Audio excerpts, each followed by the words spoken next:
یاد رکھیے شیخ بہائی علیہ الرحمہ نے بہت بڑی شخصیت، صاحب علم، صاحب تقوی، علم تعمیرات اور فن تعمیرات کے بہت عمدہ ترین ماہر، ایک تعویذ لکھ رہے تھے کہ میں امام رضا علیہ السلام کے روزے کے داخلے والے دروازے کی چوکھٹ میں لگا دوں گا۔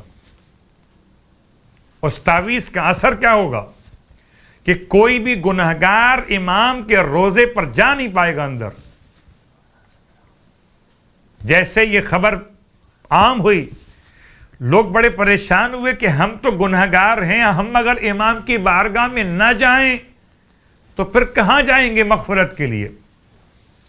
ان کا کہنا یہ تھا شیخ بہائی کا کہ میں اپنے مولا کی بارگاہ میں کسی گنہگار کو دیکھتا روزے میں کھڑا ہوا ہے، مجھے اچھا نہیں لگتا، اتنے مقدس مقام پر۔ اللہ اکبر، جہاں فرشتے نازل ہو رہے ہوں، کیا کہنا، واقعاً الفاظ کے ساتھ الفاظ ملتے چلے جاتے ہیں، فرشتے نازل ہو رہے ہوں۔ کبھی اس شیخ عباس قمی کی کتاب مفاتیح الجنان پہ غور کیجئے، اس میں شاہ عباس کا واقعہ پڑھیے کہ 28 دن پیدل چلا اصفہان سے مشہد امام رضا کی زیارت کے لیے، 28 دن سفر کر کے امام کی بارگاہ میں پہنچا، امام کے روزے کے گنبد پر سونا لگانے کا کام اس کے زمانے میں ہوا۔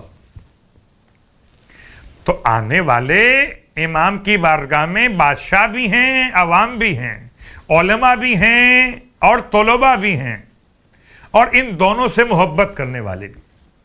شیخ بہائی کا فیصلہ کہ ایسا تعویذ لگا دوں گا کہ کوئی بھی اندر گناہگار جا نہیں پائے گا۔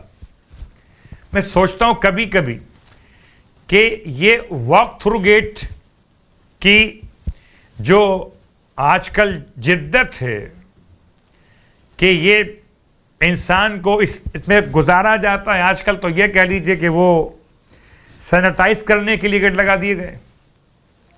یہ عجیب تعویذ لگا رہے تھے امام کے روزے کے دروازے پر، جو ڈیٹیکٹ کر دیتا کہ گناہگار کون ہے، اور وہ روزے میں داخل نہیں ہو سکتا تھا۔ عوام کو خبر ہو گئی، عوام نے فریاد کی مولا سے، مولا آپ روک سکتے ہیں، اتنے بڑے عالم کون روکے گا؟ کہتے ہیں کہ شیخ بہائی نے حالت خواب میں امام رضا علیہ السلام کو دیکھا، شیخ بہائی امام کو سلام کر رہے، امام نے اظہار ناراضگی فرمایا، شیخ بہائی لرز گئے، آقا اور مولا میرے ماں باپ آپ پر قربان، آپ ناراض ہو گئے مجھ سے۔ ارشاد فرمایا، بہائی تم سے کس نے کہہ دیا کہ تم ہمارے روزے کے دروازے پر کوئی ایسا تعویذ لکھ کے لگا دو جس سے گناہگار اندر نہ آ سکے؟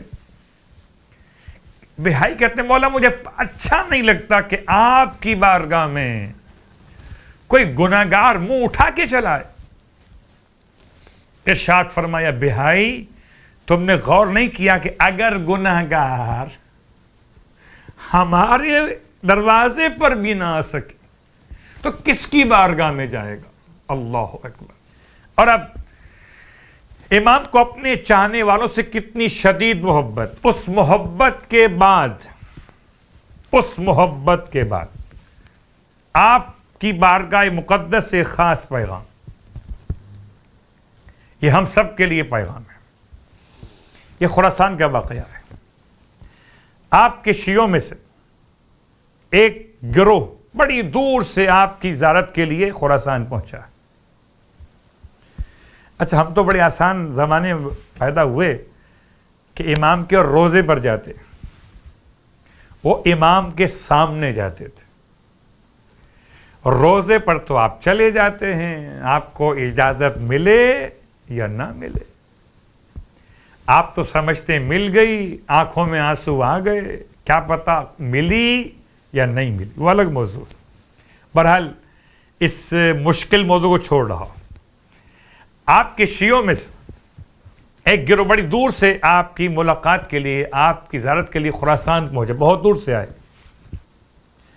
اور آپ کے بارگاہ بیت الشرف پر جب پہنچے تو دربان امام رضا کی بارگاہ میں گیا تاکہ اجازت لے کہ ان آنے والی جماعت کو امام سے ملاقات کروا دے۔ اس نے عرض کی کہ مولا کچھ لوگ آپ سے ملنے کے لیے آئے۔ عجیب بات ہے، امام رؤوف، امام کون؟ مہربان، ارشاد فرمایا ان سے کہہ دیں ابھی مجھے کام ہے، واپس چلے جائیں۔ دربان آیا اور ان سے کہا کہ ابھی امام مصروف ہیں، لہذا آپ لوگ چلے جائیں۔ وہ چلے گئے، سیکنڈ ڈے پھر آ گئے۔ دربار واپس آیا اور ان سے کہا کہ ابھی امام مصروف ہیں، لہذا آپ لوگ واپس چلے جائیں۔ وہ لوگ چلے گئے۔ اگلے روز پھر وہ لوگ آئے، مگر پہلے والے دن کی طرح گھر میں داخل ہونے کی اجازت نہیں ملی۔ امام رؤوف، امام رضا، نہیں ملی اجازت۔ مسلسل 2 مہینے تک، 2 مہینے کا مطلب 60 دن تقریباً یہ لوگ آتے رہے۔ ایک دن تو کہنے لگے کہ امام رضا علیہ السلام کو ہماری طرف سے کہو کہ ہم آپ کے پدر گرامی علی ابن ابی طالب کے شیعہ ہیں، ہمارے دشمن ہمیں آپ کی وجہ سے ملامت کرتے ہیں کہ تم ان کے شیعہ تھے، پھر بھی ملاقات کی اجازت نہیں ملی۔ ہم اب کے دفعہ اپنے دشمنوں کے سامنے مجبور اور لاچار ہو کے جا رہے۔ دربان نے ان کا یہ پیغام امام تک پہنچا دیا۔ امام علیہ السلام نے ان کا یہ پیغام سن کر انہیں ملاقات کی اجازت دے دی۔ غور کیجئے گا، ہم نے اپنی آج کی تقریر کے شروع میں امام کی محبت کو بیان کیا کہ امام نے شیخ بہائی کو حالت خواب میں آ کر تعویذ لگانے سے روک دیا کہ گنہگار اگر میرے پاس نہ آئیں تو کہاں جائیں گے۔ وہ مہربان میرا مولا اپنے چاہنے والوں کے لیے جب ان کا یہ جملہ امام تک پہنچایا گیا تو امام نے انہیں آنے کی اجازت دے دی۔ جب وہ لوگ امام رضا علیہ السلام کی خدمت میں پہنچے تو سلام کیا، مگر آپ نے سلام کا جواب نہیں دیا۔ اللہ اکبر، غور کیجئے گا، یہ میرا پڑھنا آسان ہے، آپ کا سننا بھی آسان ہے۔ اگر آپ میرے دروازے پر 2 دن آئیں، 3 دن آئیں، 5 دن آئیں اور میں 5 دن آپ سے ملاقات نہ کروں تو آپ میرے بارے میں کیا تاثر قائم کریں گے؟ غور کیجئے گا، جب غلاموں کی کیفیت یہ ہو تو پھر امام کے بارے میں 1 دن نہیں، 2 دن نہیں، 3 دن نہیں، بہت دور سے آئے ہوئے مسافر ہیں، 2 مہینے مسلسل ہو گئے، آخری دن تھا، دوسرا مہینہ مکمل ہو رہا تھا، تب کا یہ واقعہ۔ انہوں نے سلام کیا، امام نے سلام کا جواب نہیں دیا۔ یاد رکھیے، بہت تلخ الفاظ ہیں، سلام کرنا کیا ہے؟ سنت، یعنی کہ آپ کہتے ہیں مستحب بھی، جواب دینا کیا ہے؟ واجب۔ اور بھلا واجب کو اور سنت کو اگر آل محمد نہ سمجھے تو کون سمجھے گا؟ اب تو پہچانے کہ ہم واجب و سنت کو نہیں دیکھیں، آل محمد کو دیکھیں۔ جس کو آل محمد نے انجام دیا اسے اختیار کریں، جس کو چھوڑ دیا اسے چھوڑ دیں۔ کوئی تو راز تھا اس کے اندر۔ امام نے سلام کا جواب نہیں دیا اور نہ انہیں بیٹھنے کے لیے کہا۔ اتنا خوش اخلاق امام کہ جن کو ان کی خوش اخلاقی کی بنیاد پر رضا کہا جاتا ہے، انہوں نے سلام کا جواب بھی نہیں دیا اور بیٹھنے کے لیے بھی نہیں فرمایا، وہ اسی طرح کھڑے رہے. انہوں نے کہا اے فرزند رسول کیا ہوا کہ ہمارے ساتھ آپ نے اس قدر سرد مہری کا مظاہرہ کیا کہ 2 مہینے اجازت نہ دے کر دربدر رکھا اور آج اس قدر ہماری بے قدری کہ بیٹھنے کے لیے بھی آپ نے نہیں کہا. ہمارے ساتھ اتنی بے اتنائی, آج تو ہم بے آبرو ہو گئے. امام رضا علیہ السلام نے قرآن کی آیت پڑھی وَمَا أَصَابَكُم مِّن مُّصِيبَةٍ فَبِمَا كَسَبَتْ أَيْدِيكُمْ وَيَعْفُو عَن كَثِيرٍ. سورہ شورى کی آیت نمبر 30 تلاوت فرمائی امام نے. ان کے سوال کے جواب ترجمہ کیا ہے کہ جو کچھ بھی مصیبت تم پر آتی ہے وہ تمہارے ہاتھوں کی کمائی ہوئی ہے, اور خدا تو بہت سے گناہوں کو معاف کر دیتا ہے. اللہ اکبر.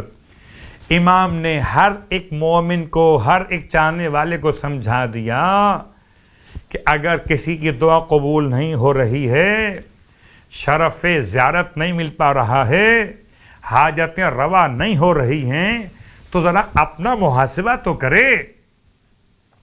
وَمَا أَصَابَكُم مِّن مُّصِيبَةٍ فَبِمَا كَسَبَتْ أَيْدِيَكُمْ وَيَعْفُو عَن كَثِيرٍ.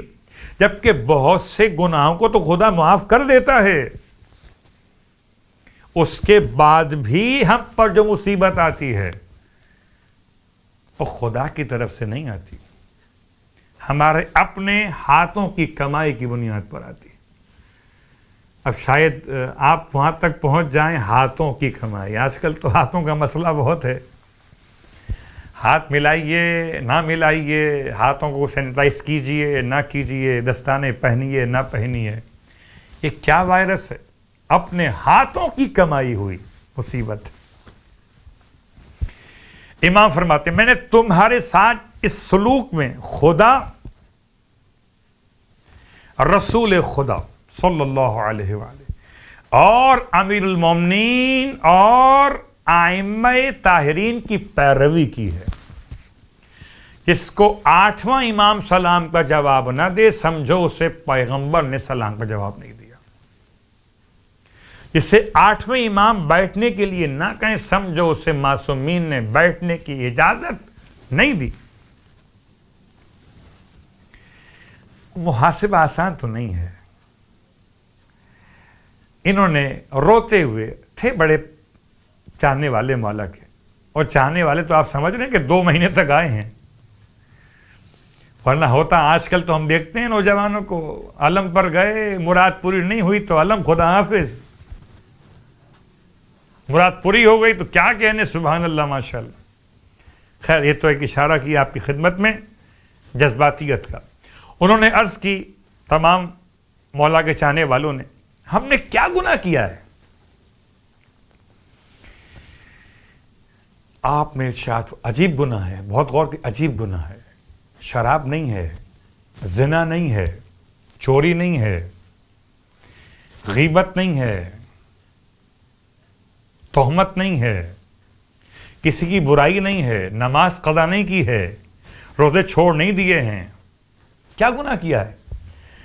آپ نے فرمایا تمہارا گناہ کیا ہے؟ تم دعویٰ کر رہے ہو کہ تم امیر المومنین کے شیعہ ہو. تمہارا یہ دعویٰ کہ تم امیر المومنین کے شیعہ, تمہارا یہی دعویٰ گناہ ہے, کیونکہ تم اپنے اس دعوے میں جھوٹے ہو. غور کیجئے گا, اگر کوئی ڈاکٹر نہ ہو اور کہے کہ میں ڈاکٹر ہوں, آپ اسے کیا کہیے گا؟ اگر کوئی کہے میں عالم ہوں اور عالم نہ ہو تو کیا کہیے گا؟ کیا مطلب کہ اگر کوئی ڈاکٹر ہو تو ڈاکٹر ہونے کے اعتبار سے اس کے ثبوت چاہیے, عالم ہو تو ثبوت علم چاہیے. تم پر افسوس ہو کہ تمہیں نہیں معلوم کہ امیر المومنین علی ابن ابی طالب علیہ السلام اور امام حسن حسین علیہ السلام کے شیعہ کون تھے؟ ابو ذر تھے.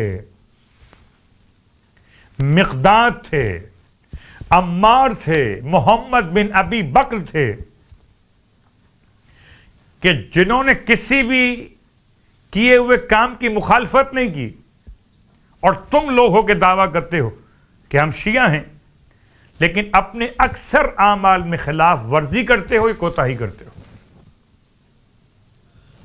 عجیب بات ہے، یعنی کہ امام علیہ السلام کے نزدیک یہ ایک دعویٰ، یہ ایک دعویٰ، دنیا آپ کو شیعہ کہے اور دنیا کا مسئلہ ہے، آپ دعویٰ نہ کیجیے گا، آپ کا دعویٰ دلیل چاہتا ہے، اور دلیل اگر نہ ہو تو یہ دعویٰ گناہ کبیرہ ہو جائے گا، اور اتنا بڑا گناہ ہوگا کہ آپ کو امام نہ سلام کا جواب دیں گے۔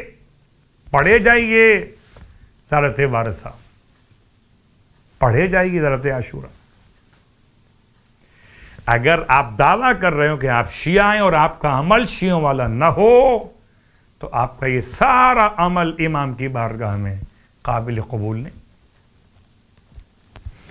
اپنے واجبات کی ادائیگی نہیں کرتے۔ امام فرما رہے دینی بھائیوں کے حقوق ادا نہیں کرتے، سستی کرتے اس میں، جن جگہوں پر تقیہ واجب نہیں تقیہ کرتے ہو۔ ہاں، اگر تم یہ کہہ دو کہ ہم ان کے دوستوں کے دوستدار ہیں، ان کے دشمنوں سے بیزار ہیں، تو ہم تمہاری بات کو رد نہیں کریں گے۔ آج کل یہی دو جملے تولا اور تبرہ کی یہ شیعہ کی پہچان بنا دی گئی، ان کے دوستوں کے دوست، ان کے دشمنوں کے دشمن، یہ تولا اور تبرہ، اس کا دعویٰ کریں، ہم تمہاری بات کو امام فرمائیں کہ رد نہیں کریں گے، لیکن یہ دعویٰ کہ ہم شیعہ ہیں، یہ دعویٰ ایک مقدس دعویٰ ہے۔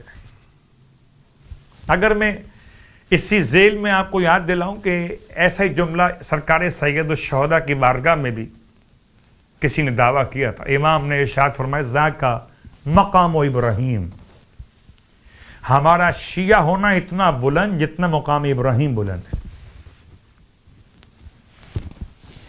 اگر تمہارا کردار تمہاری گفتار کے مطابق نہ ہو تو ہلاکت میں پڑ جاؤ گے۔